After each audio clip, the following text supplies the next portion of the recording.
Hey everyone, welcome in and welcome to Diablo 4 Season 3.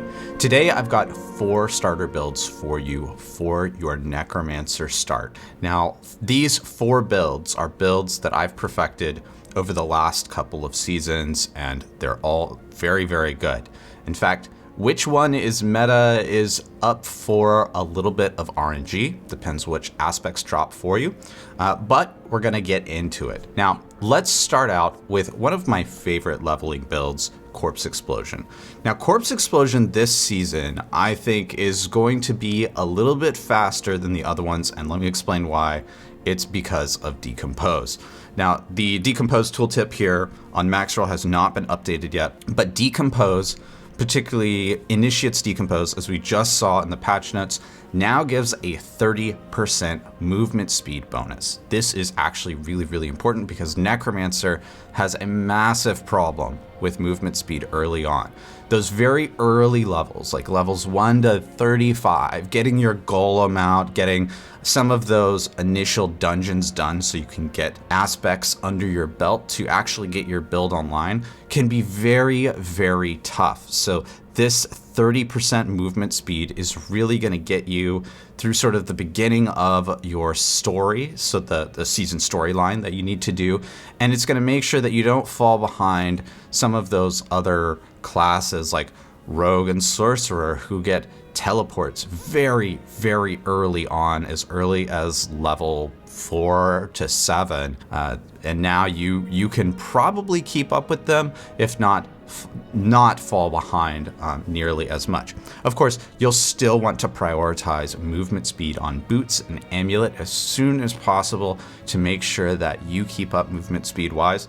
But let's get into this build. This is a pure Corpse Explosion build. Now, Corpse Explosion did get a nerf, so it probably won't be a best in slot end game build, but for leveling, the nerf really isn't that impactful, because while you're leveling, the most important thing is the resources that you're going to be using. And the best thing about Corpse Explosion, all the resources are basically free. You're just trying to generate corpses. And Decompose is actually pretty great for that. You get a corpse every 1.5 seconds. Now, what's especially really good about Decompose this season is you are going to sort of want to play a ranged build this season due to the way that these vaults work. Now, essentially, when you play these vaults, you're going to offer a Pearl of Warding to one of these Zoltan Cool statues. That's going to enable you to get some extra loot at the end, and they did show that this drops quite a few legendaries. But if you get hit by a trap, then you're going to lose that buff. You're going to lose the Pearl of Warding buff. So getting hit by a trap is pretty bad. That's, I think, why ranged builds are actually going to be a little bit more successful this season. And that's something to think about when we're going over these 4 builds. So we start off with Decompose. Make sure you go up to Initiate's Decompose first, and then of course Hewed Flesh. We want to generate as many corpses as possible. Then we're going to go down here and we're going to get BCE, Blighted Corpse Explosion. Of course, it's still very strong even with the nerf. And we're going to pick up Grim Harvest. This is going to make sure that we can keep our essence high. And yeah, essence isn't maybe super important, but early on, you won't have this golem. So what I like to do very early on is actually just go ahead and drop a couple points into Bone Spear. Now you're gonna unspec out of Bone Spear pretty quickly here, but you'll be able to just drop down some DPS from Bone Spear for a few levels, maybe into like level 20, like late level 20s when you pick up your golem. And Blood Golem comes online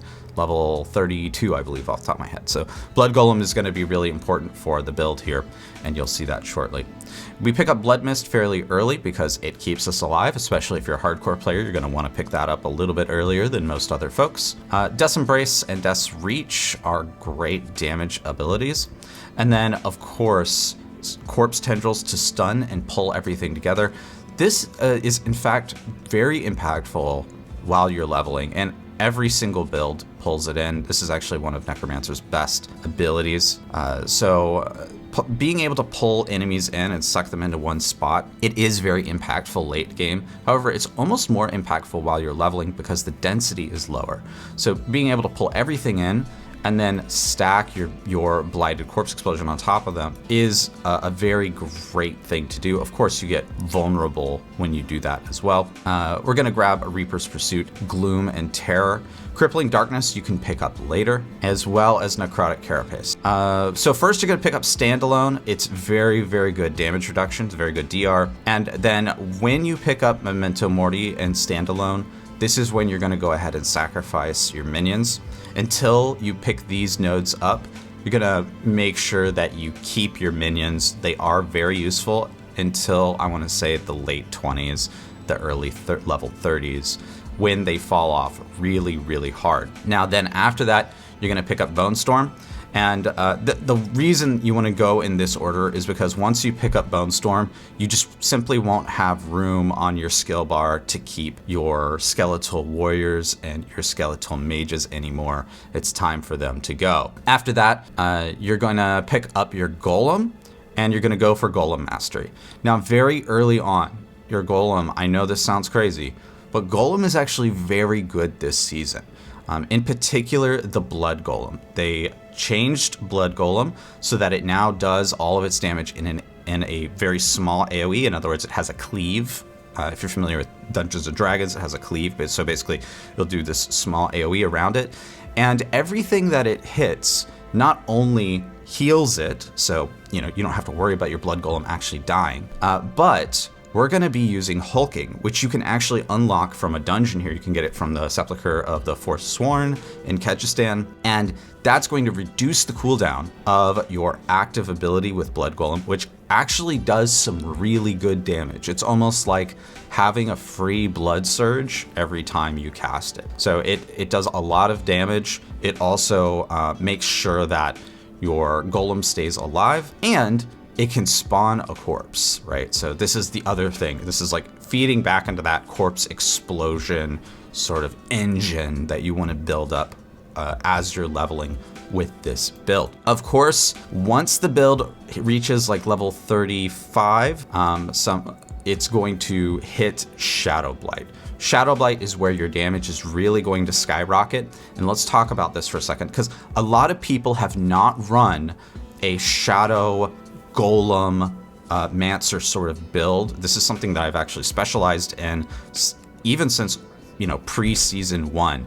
So let's talk about a Bone Storm interaction here with Shadow Blight and your Blood Golem. This is super important. So your Golem, I know this sounds crazy, but your Golem actually mirrors your Bone Storm. If you read the tooltip here, it says a swirling storm of bones appears around you and your Golem, dealing damage to surrounding enemies over 10 seconds. So every time you cast Bone Storm, you're actually getting 2 Bone Storms, one around you, one around your Golem, and they can stack on top of each other. So this is very similar to how Lidless Wall works, if you've used Lidless Wall. However, you can stack them very easily. So your Golem and you can sort of get on the same target. So this works really well for things like bosses or things like very, tanky elites, that sort of thing. It works really, really well. And the thing that makes Shadow Blight hit like crazy is Ultimate Shadow with this. So you grab Ultimate Shadow, you make your Bone Storm a Darkness skill. Now you have 2 Darkness Bone Storms that are stacking the shadow damage over 2 seconds on the same target, and you get 2 different instances of that damage, and it stacks Shadow Blight. So you're going to be doing a ton of damage, and you're going to be doing a ton of Shadow Blights. So of course, we're going to pick up Blighted as soon as you have this Shadow Blight. Make sure you go pick up Blighted because it's a 180x.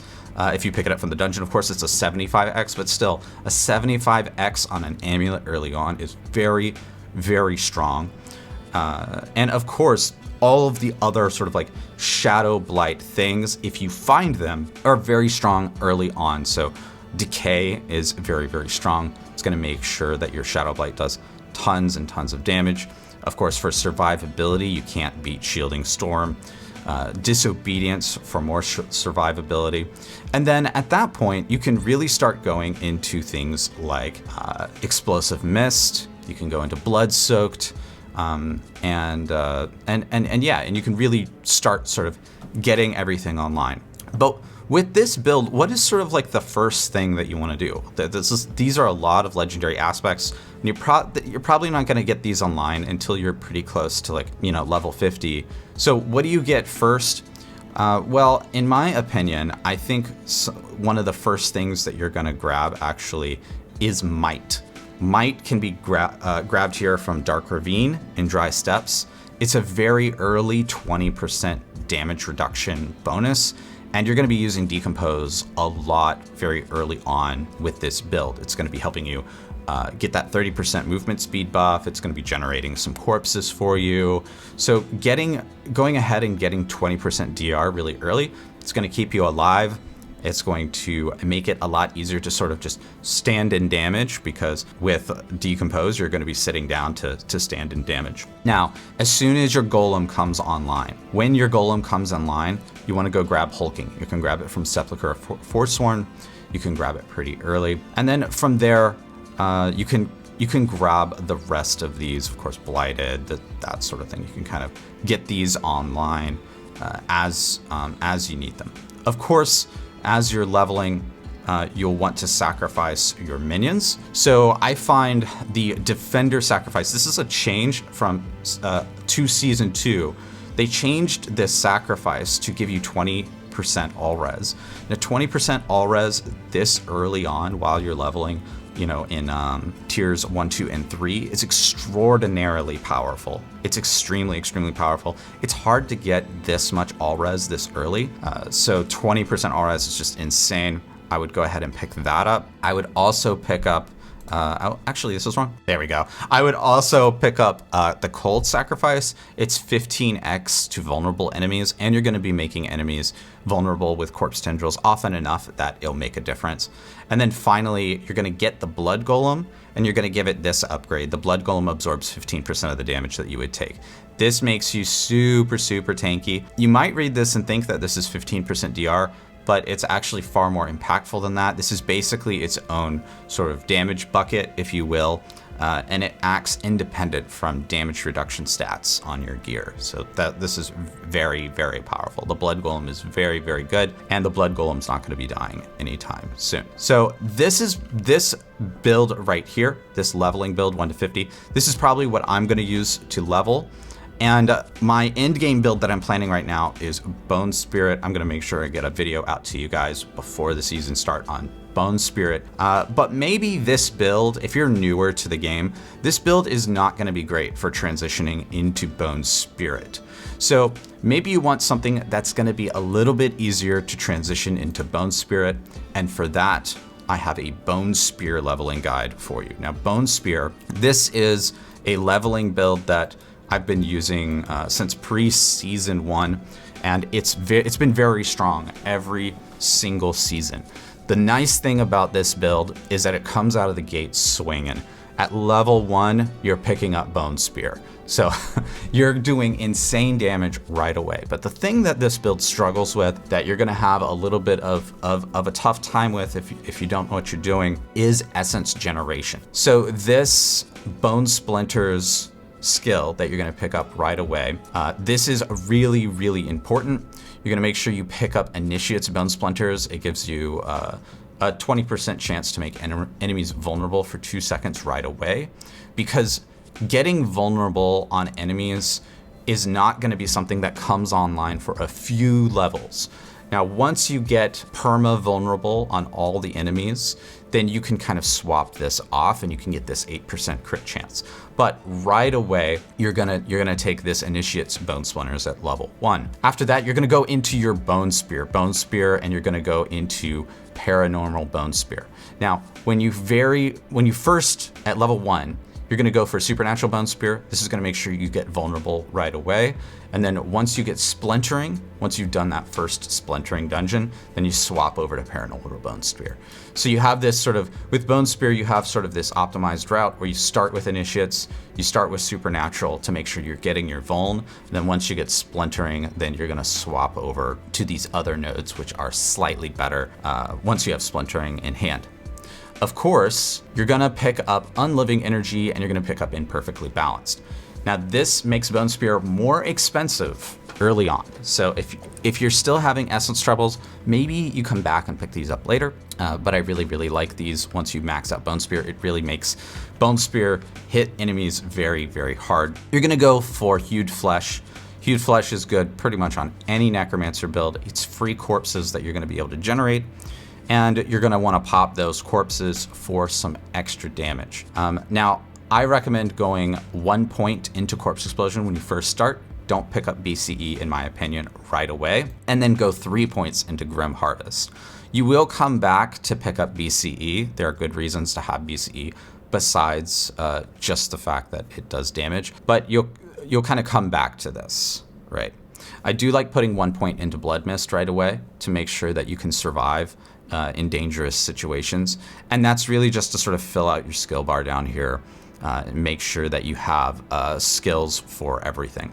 Again, like with most Necromancer leveling builds, you're gonna keep those minions around. Don't sacrifice them right away. You're gonna keep those around until, I wanna say, your late 20s, your early 30s, and then after that, you're gonna sacrifice them. And we'll get into the sacrifices here in a bit. Now, one really important damage ability is Death's Reach.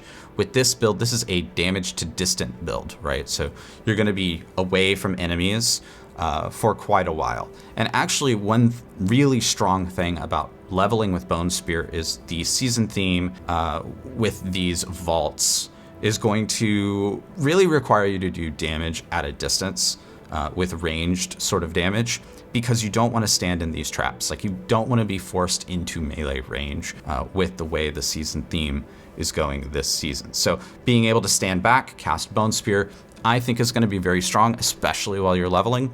Your end game build is going to probably be Bone Spirit this season. And again, I'm going to have a guide for you guys on the channel for that. Now, of course, you're going to go into Corpse Tendrils and pick up Played Corpse Tendrils. It's just extra vulnerable. It's really, really good, really strong. And then we're going to go to the Bone passives here. You're going to go Serration, Compound Fracture, and Evulsion. And then sort of the same thing as the other leveling builds. When you get here to standalone, this is where you sacrifice your skeletons. So you go 3 out of 3 standalone, 3 out of 3 Memento Mori, pick up Bone Storm, and then pick up probably my favorite passive in the game, Ossified Essence. It does tons and tons and tons of damage. Once you get this, your Bone Storm is, your Bone Spear is gonna be just clapping enemies like crazy. Although you are going to be having some resource issues. So let's talk about resource issues. Probably the very, very first thing you should do with Bone Spear is you should go pick up the aspect of Torment. Once you have a few levels under your belt, once you've done sort of the first leg of the seasonal story quest line, then go ahead and go to Black Asylum, finish the dungeon once, and pick this thing up. It's going to increase that essence regeneration by 30x for 4 seconds. Actually, that should say 90x. Is this wrong? Is this wrong? Yeah, this should say 90x. What's going on? 90x? Oh, there it is. 90x. Planner had a bug. Okay, yeah, cool. So yeah, 90x is really strong, even in its base form. So that's like nearly double your essence regeneration in one aspect. So you throw that on a ring very early on, and you're gonna have a lot more essence. A lot of these other aspects will also come online, but one of the most important aspects, probably the second one that I would pick up, would be the splintering aspect. Splintering is so impactful early on. You're gonna not only get a 1.5 second vulnerable with just for free, but you also get this 30% bonus damage to your bone spear damage to any enemies that are vulnerable, and it's the shards from bone spear that break off are going to be able to pierce enemies. Now, this doesn't sound like, on paper, if you've never used this before, on paper this doesn't sound very good, but it's actually incredible. And how you're really going to abuse this is, especially on bosses and big enemies, if there is a wall or a pillar nearby, you're going to cast Bone Spear sort of and position yourself so the wall or pillar is in the path of the Bone Spear. That way it hits the enemy, it pierces the enemy, and the sort of 5 to 7 shards that reflect off of the broken Bone Spear all hit the same enemy. That will just melt bosses. It's insane. You can also just stand at range. If you're very good, you can stand at a very particular range, and the Bone Spear will actually break at a range. It's about, I want to say it's about 70% of the screen away from an enemy. So you can do this to very quickly sort of stand very far away from an enemy, spam your Bone Spear, they'll all break right inside of the enemy, and then the bone shards will all reflect and they'll all pierce the enemy and just sort of melt what's on the screen. Let's go over some of the other aspects that you'll want to pick up. Shielding Storm is of course very strong, even though you're going to be at range. When you get in trouble, having Shielding Storm handy with Bone Storm is very good. It's just it's incredible for survivability. Disobedience you can pick up from Halls of the Damned for some extra early survivability. Wind Striker you can get from the Shiv to Ruins. So you can pick this up from a dungeon very early on. This is really good for movement speed. I usually like picking this up third. Sometimes I'll pick this up second. It kind of depends on the season, but crit strikes will increase your movement speed. Again, Necromancer just has a lot of trouble with movement speed, and this build isn't using that new decomposed tech. So you may want to consider picking up Wind Striker a little bit earlier, depending where you are in your very early leveling stages. Grasping Veins is actually one of the highest damage aspects that we have on the entire class, and you'll see it a lot in pretty much any build. It's very strong. You want to make sure you pick this up because it's going to give you 15% crit very early on. You can get it from Corrupted Grotto. Of course, we already talked about Torment, and Sacrificial you can actually pick up from the Ruins of Eridu. Sacrificial will make sure that these sacrifice bonuses from your Skeletal Warriors and your Golem, which we're actually sacrificing Golem in this leveling build, are 25% stronger. So this is actually something that you can pick up very early without a drop, and it's gonna be awesome. Now these resource aspects aren't the best. In fact, your best in slot resource aspect is going to be, let me show you this. This is called Exposed Flesh. Now, Exposed Flesh is a drop only aspect, but we also don't know the aspects that are going to drop from the season journey. So this is kind of why I say, like, we don't know what the best leveling build is going to be yet, because Exposed Flesh might come from the season journey this season. It did in season 1, actually. If they recycle that and bring that back into the season journey, then I'm probably going to pivot instantly into running Bone Spear, because this is really excellent. This is what you use in sort of the end game version of Bone Spear, but it's very difficult to find. It's very rare, and it's highly unlikely that you're not gonna find it before you get to level 50. In fact, I think it only drops in World Tier 3 and World Tier 4. I don't think it drops in World Tier 1 and 2, if I remember correctly. All right, let's talk a little bit about the sacrifices. We have Skeletal Warriors. We're gonna make sure we get crit chance here. 5% crit chance is really strong. We're going to grab the Cold Mages so we can get 15x vulnerable. And of course, we're going for crit strike damage. This is a crit build, so making sure that we pick up as much crit damage as possible as we're leveling is gonna make sure that we can get to level 50 really fast. All right, let's go into the sort of new favorite for leveling with Necromancer, Blood Surge. Now, a lot of people have moved over to Blood Surge. It was very popular in Season 2.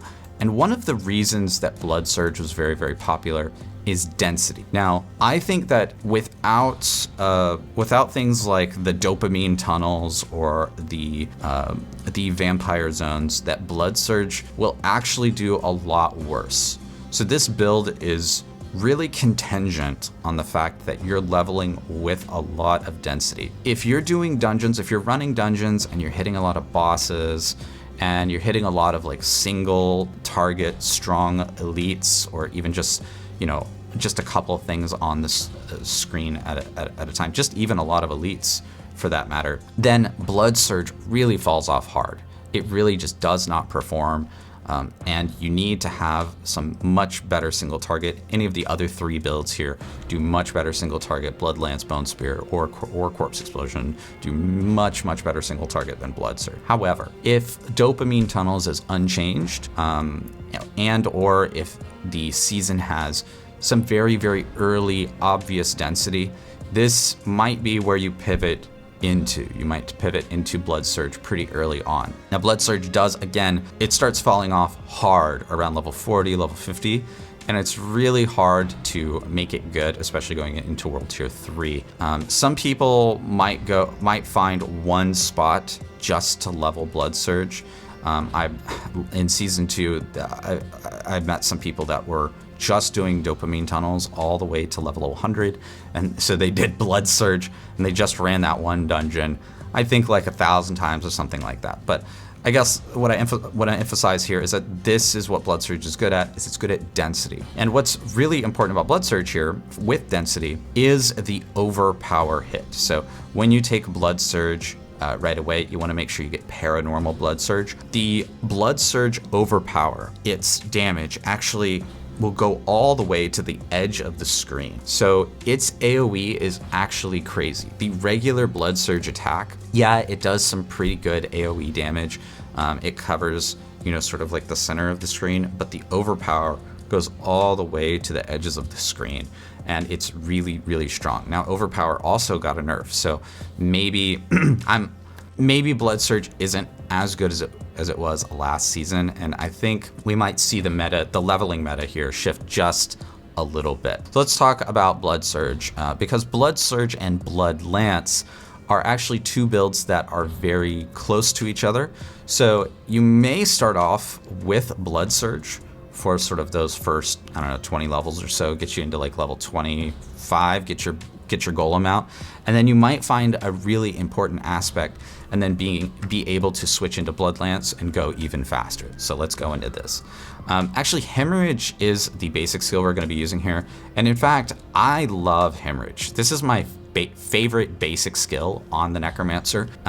In particular, this season's very good because you want to be at range in vaults, but it's a ranged attack. It has a 20% chance to make a blood orb just sort of built in, and then Initiate's Hemorrhage. This is so crazy. You can actually get full fortify at level 1 if it has a 1% chance to fully fortify you. So it's really hard, I think, in a lot of classes to get fortify sort of like right out of the gate. And this is something that Hemorrhage just kind of has built in. It's actually wild how good Hemorrhage is.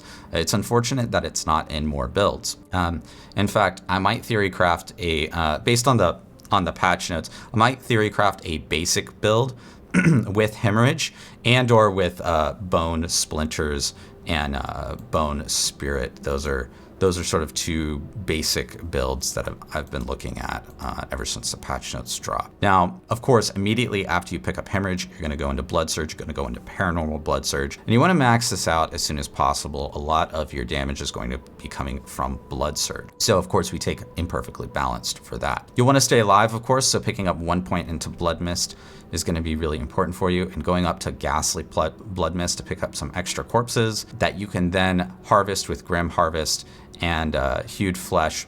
You can take 1 point into Corpse Explosion here very early on before you have Bone Storm and before you have Corpse Tendrils on your bar. However, actually, one thing I really like to do very early on is actually pick up Iron Maiden. And the reason why is this enhanced Iron Maiden gives you 5 essence per enemy that you curse. Again, Blood Surge performs really well in density. So if you're in density, you can pick up Iron Maiden, you can go enhanced Iron Maiden, and you can actually cast Enhanced Iron Maiden for your essence generation. It's really strong very early on in your leveling process. In fact, this is a technique that speedrunners use. But remember that this sort of technique it's going to fall off really, really hard the second that you're not in density, and especially after level 50, when you're entering nightmare difficulty. It's this sort of generation technique just doesn't really work anymore. It works really poorly on bosses as well, so make sure you keep that in mind.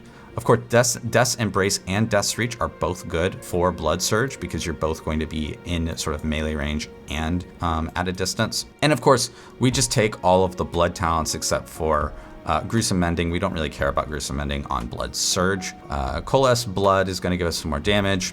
Tides of Blood is going to make the Overpower do some more damage. Transfusion for generating some more blood orbs. And Drain Vitality for some free Fortify. We're going to pick up Corpse Tendrils, of course. And what's really important about the blood builds is you'll want to pick up the Blighted Corpse Tendrils for the 35% chance to get a blood orb. This is actually one of the best ways to get blood orbs in the whole game. It's very, very strong.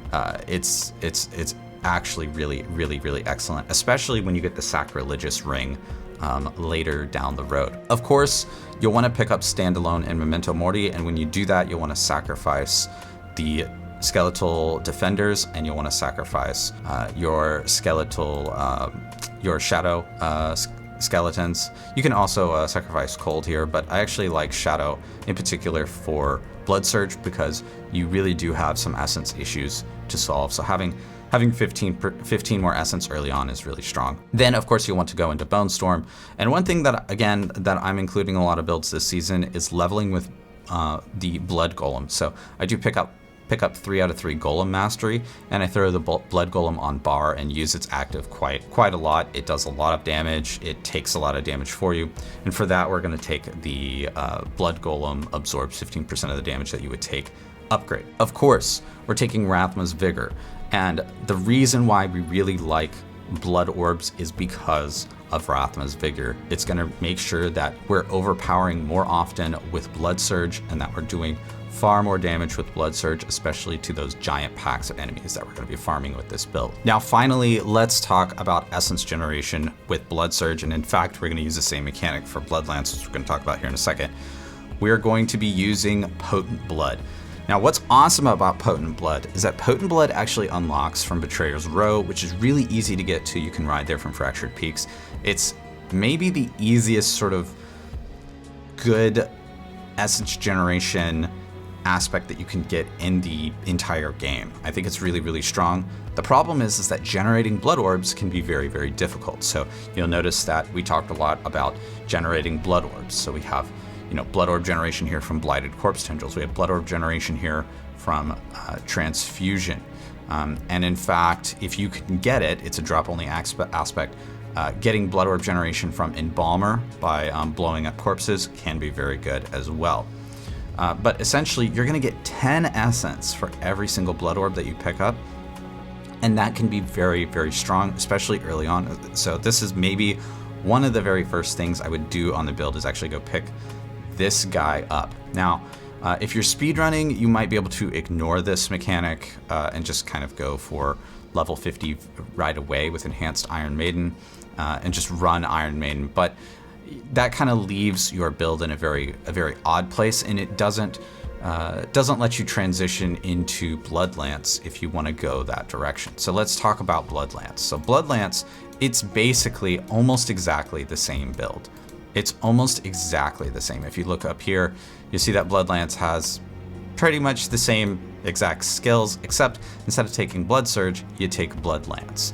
Now for Bloodlance, we'll want to take Supernatural Bloodlance. It's going to give us Overpower. It's going to give us a Blood Orb.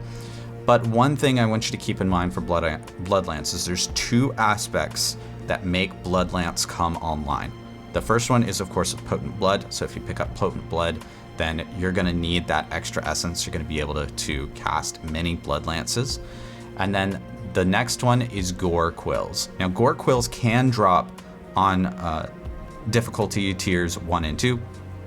So you might get lucky and you might get it very early, let's say like level 30 when legendaries really start dropping.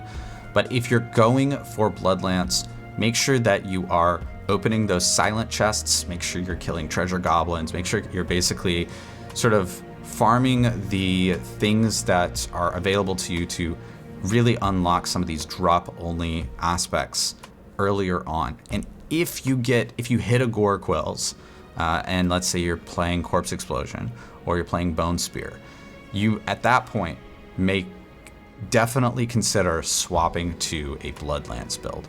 Bloodlance with Gore Quills absolutely slaps. So let me explain how this works. Every single time you have a Blood Orb somewhere on the screen, when you cast Bloodlance, that Blood Orb is going to get consumed and turned into a free Bloodlance. So this does two things for you. One, it consumes the Blood Orb, so you don't have to walk over to it physically to pick it up, so it saves you a lot of time running around the world. And two, it casts a free Bloodlance for you, and it counts. It will even like count off screen. So sometimes you'll have a Blood Orb that you accidentally left behind that's sort of like off screen. It'll cast it for you, and you'll see Bloodlances coming in from off screen and all over the place. So this aspect is just so good, especially early on. And if you pick this up, man, I would very strongly consider swapping over to Bloodlance, especially with the new Bloodlance unique that we have coming online. Now we don't know if that unique drops in tier 3 or tier 4, or how often it drops yet. But if you get that and you get Gore Quills, then man, you're gonna be off to the races. It's gonna be really, really amazing. Another thing that's really that I really like about Bloodlance as opposed to Blood Surge is that it's good on any content.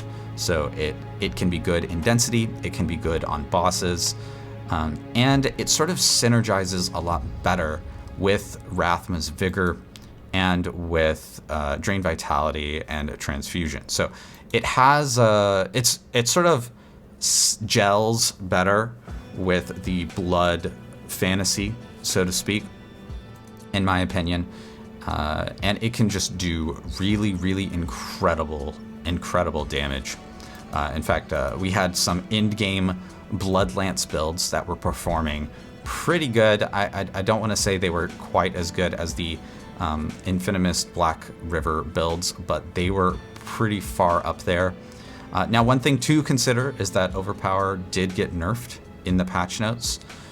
So maybe it won't hit quite as hard at endgame, but I still think if you get a Gore Quills drop, that this will be a really excellent leveling build. All right, everyone, that's gonna do it for this one. That's 4 Necromancer leveling builds.